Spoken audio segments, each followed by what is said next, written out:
Hi everyone, my name is Suzanne and I'm a Chinese metaphysics master in Hong Kong. Today we're going to look at your Qimen Dunjia Guardian of Destiny, and we look at what this Guardian of Destiny can reveal about your bad habits. Now, you may not be aware of those bad habits. Probably other people around you are very well aware of those, but you may just fall into these default bad habits because you have this innate habit in your chart based on your Guardian of Destiny. Now, awareness very often already helps with moving away from those bad habits and adopting a better or healthier behavior. So what we're trying to do here today is to just bring a little bit more awareness about those bad habits. Now, the first thing you need to do is to actually plot your Qimen Dunjia Destiny Palace. And you do that by going to that URL that is here on the screen. I've also posted it in the notes to this video, so go have a look and just key in your date and time of birth. Now, the time of birth is actually really important. If you do not have the time of birth, the Guardian of Destiny that will be displayed is incorrect. So you really need to know your time of birth as well for this particular exercise.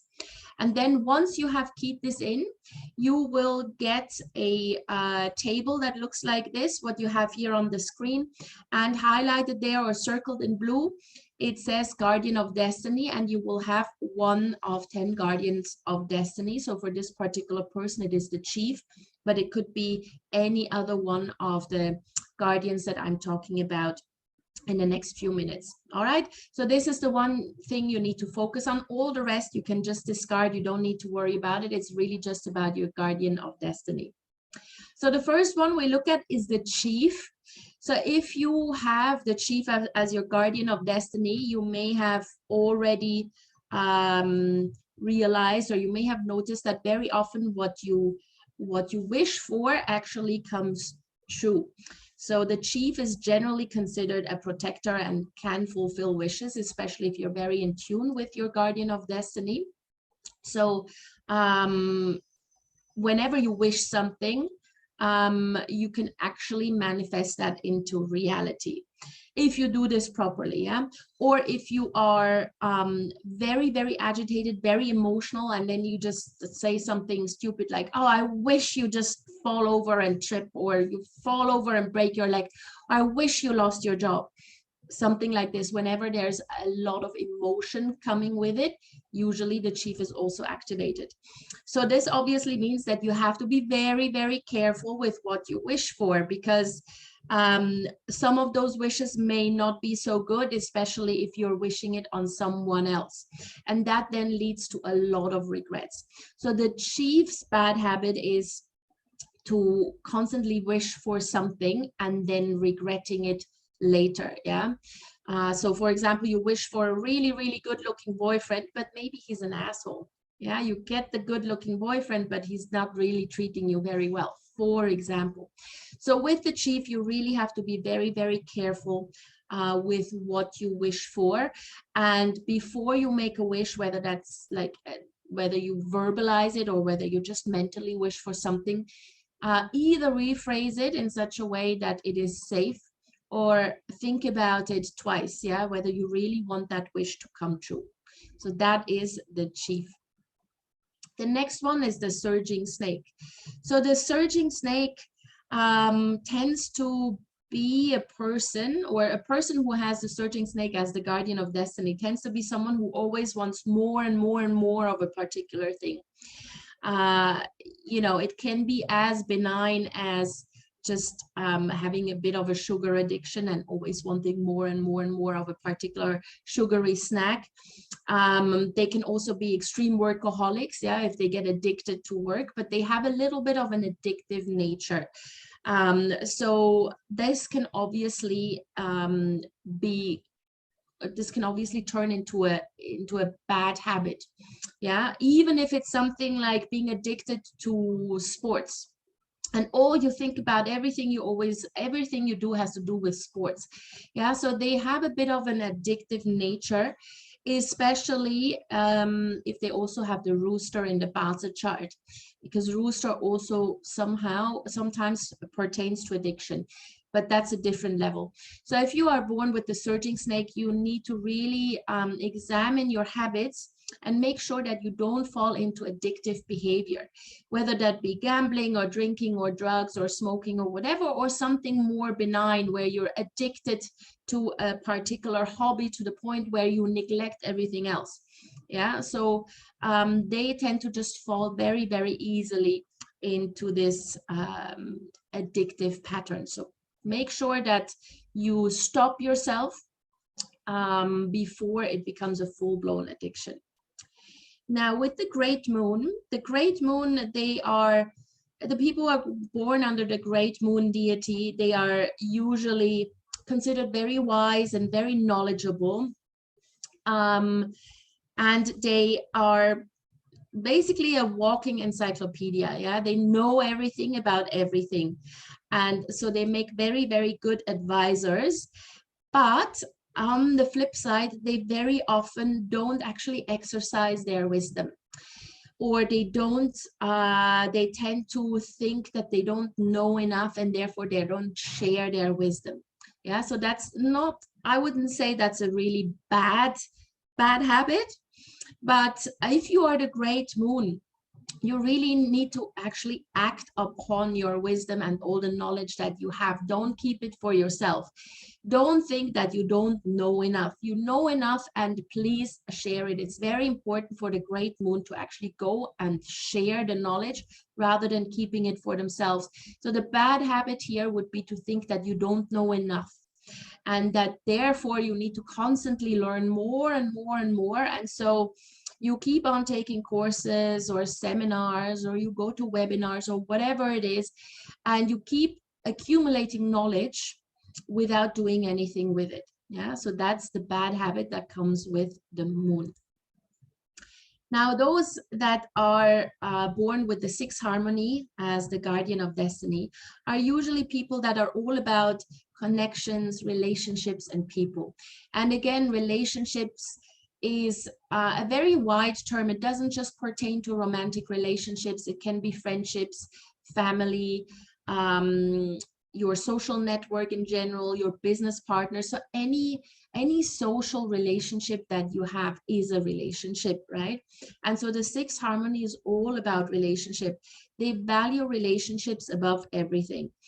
And once they have decided that someone becomes their friend, or once they have allowed someone into their life, they are then very, very bad at unselecting these people or unfriending those people. Yeah, even if they know that the person is becoming toxic or is someone who actually has a very bad influence on their lives, they have a very hard time at just walking away from those toxic relationships.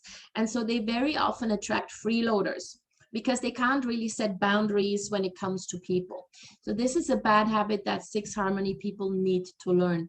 They need to set healthy boundaries, and they need to be able to walk away. They need to learn to walk away from people or relationships that are really unhealthy.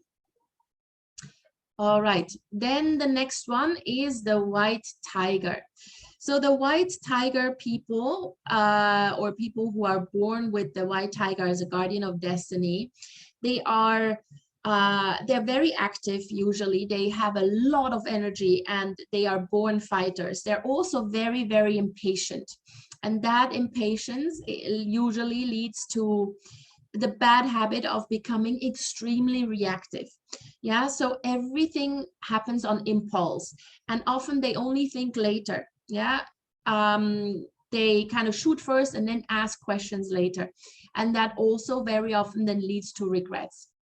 So the white tiger needs to learn to restrain their impulse a little bit and think at least 1 minute before they take a particular action, because that acting on impulse and acting on impatience very, very often leads to unwise actions and unwise decisions. Yeah, so that's the bad habit for the white tiger.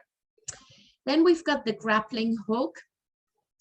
So if you are born under the grappling hook guardian of destiny, then you may have noticed a tendency to be a little bit of a busybody, because the grappling hook people, they often feel like they need to interfere in other people's business and tell them what they need to do based on their own past experiences.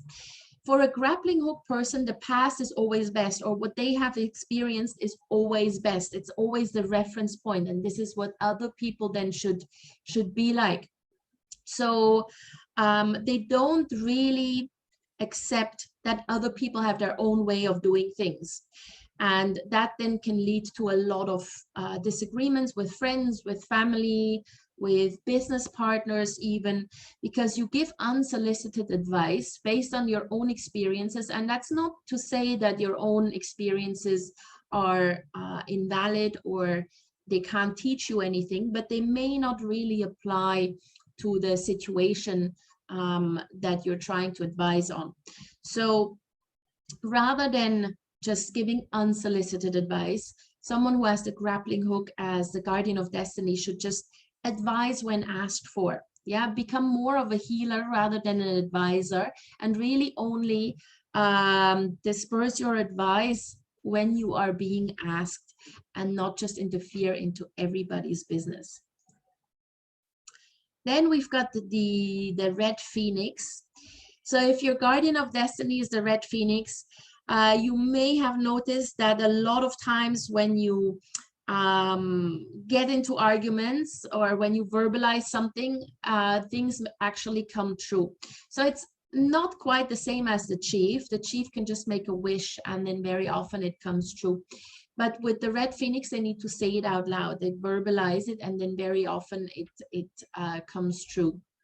So that also leads to an unhealthy tendency of gossiping a lot. And whenever they actually, whenever they gossip, the situation that the gossip is about actually becomes worse. Yeah, they make matters worse with their gossip. So the red phoenix needs to learn to control their communication a little bit better. Yeah, contribute to the good, but not perpetuate gossip or bad mouthing other people. Yeah, the more you bad mouth other people, the worse the situation actually becomes, both for you and for the other person. So the red phoenix needs to be very, very careful with their words. They need to be very careful with what they say and how they say it, because everything they say is being amplified, the good and the bad. So focus more on maybe giving encouragement or empowering others with your words rather than putting other people down with your words, because when the red phoenix says something negative to someone else, it really stings. Yeah, that's the power of the word for the red phoenix. Then we've got the black tortoise. So the black tortoise, guardian of destiny, is actually just as powerful, or is considered as powerful as the chief deity, but they're a little bit more on the naughty side. Yeah, they can tune into other people's emotions and feelings and moods. Yeah, and then manipulate others to the extent that they can take advantage of them. So it's very easy for black tortoise people, and they do that a lot without even noticing it, to play others or manipulate others. And that can make them extremely self-centered, because suddenly everybody around you is just there to please you and serve your purpose, right? So the black tortoise people need to learn to be less self-centered, and they need to learn that not everybody around them is an opportunity or is someone that could help them in some way. Yeah, sometimes other people are just there. Yeah, so don't try to manipulate everybody, be that consciously or subconsciously. Then the next one is the 9 earth. Now, the 9 earth people, they are born procrastinators. They are, on the good side, they're very, very grounded. and they like to accumulate not just money and assets, but they're just born accumulators. Yeah, they accumulate people, they accumulate things, they accumulate happy memories, happy experiences. So they're very, very good at amassing things, but they're also quite unmovable or immobile. So they're born procrastinators. They could develop an extreme tendency to just put everything off to tomorrow. So this is something that 9 Earth people need to learn, to just procrastinate less, because the more you procrastinate, the more you slow down, yeah, mentally, emotionally, physically. So 9 Earth people really need to catch themselves whenever they are trying to put something off for tomorrow and do it right away to escape that trap. And then we've got the 9 heavens. Now, the 9 heavens is also a very, very powerful guardian of destiny, because whatever they visualize, whatever they can run like a movie in their head, can potentially come true. So that's the power of the 9 heaven. But because of that, they very often just tend to do a lot of daydreaming. Yeah, they tend to live in their own fantasy world, and are sometimes a little bit too removed from actual reality on the ground. So they lose themselves in their own fantasies, in their own daydreaming.